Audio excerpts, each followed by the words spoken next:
think this whole monstrous affair would ever have started, never mind reach this proportion?" Pitt drew breath to argue, and found the words frozen on his tongue.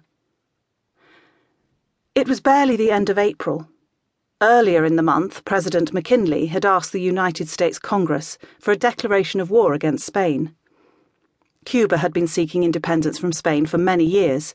The United States had begun to intervene in the dispute, seeing an opportunity to gain power and position, and when the battleship USS Maine had been mysteriously blown up in Havana Harbour, the powerful US press openly blamed Spain. On the 21st of April, Congress had ordered a naval blockade of all Cuban harbours, demanding that Spain surrender control of Cuba. On the 25th of April, 4 days ago, America had declared war. It was the first time they had done such a thing in their brief, idealistic existence when they had settled the land, built, explored, and developed industry. But this new desire for expansion could grow to involve other naval powers, even Britain, if America chose to make it so. Now, suddenly, it was expanding its armies and its navy and looking for possessions overseas, as far away as Hawaii and the Philippines.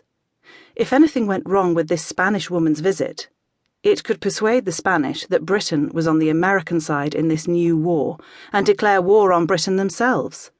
A chilling thought. And violence at home was not so very different from that now escalating across Europe. President Carnot of France had been assassinated 4 years ago in 1894.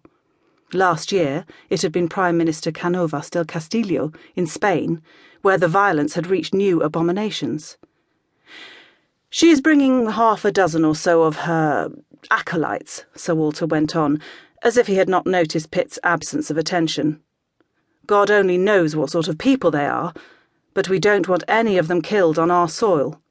I'm sure you understand the embarrassment that would be to Her Majesty's government, especially in light of our history with Spain. We don't want to give them any excuses for war with us as well." He looked at Pitt carefully, as if possibly he had overestimated him, and would be obliged to reconsider. "Yes, sir," Pitt replied. "Of course I understand. Is it even remotely likely that she would be attacked here?" He asked the question not in a spirit of incredulity, but hoping for some assurance that it was not so. The recent past had destroyed a lot of certainties, not only in Europe, but in America as well. Sir Walter's expression eased out a little, and the deep lines about his mouth less severe.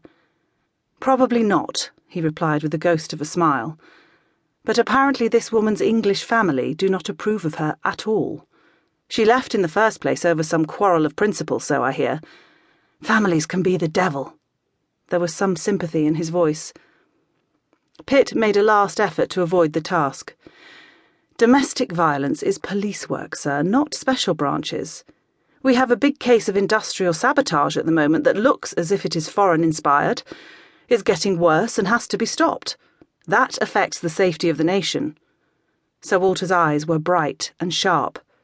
"It is the effect on the nation that determines whose problem it is, Pitt, not the victim's relationship to the attacker, and you know that as well as I do. If you didn't, believe me, you would not be long in your position." Pitt cleared his throat and spoke quietly. "Do we know the nature of this quarrel within the woman's family, sir?" Sir Walter gave a slight shrug. If he noticed the change in Pitt's tone, he was sophisticated enough not to show it.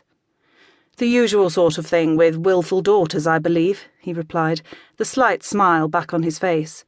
"She declined to marry the young man of excellent breeding and fortune and tedious habits, whom they had selected for her."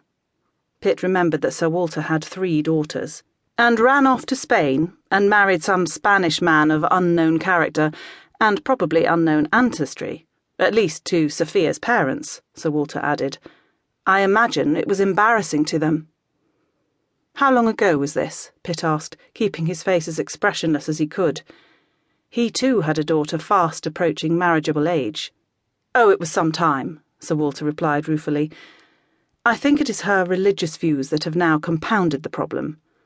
It wouldn't matter so much if she kept them to herself, but unfortunately she doesn't. She has formed something of a sect." "Roman Catholic?"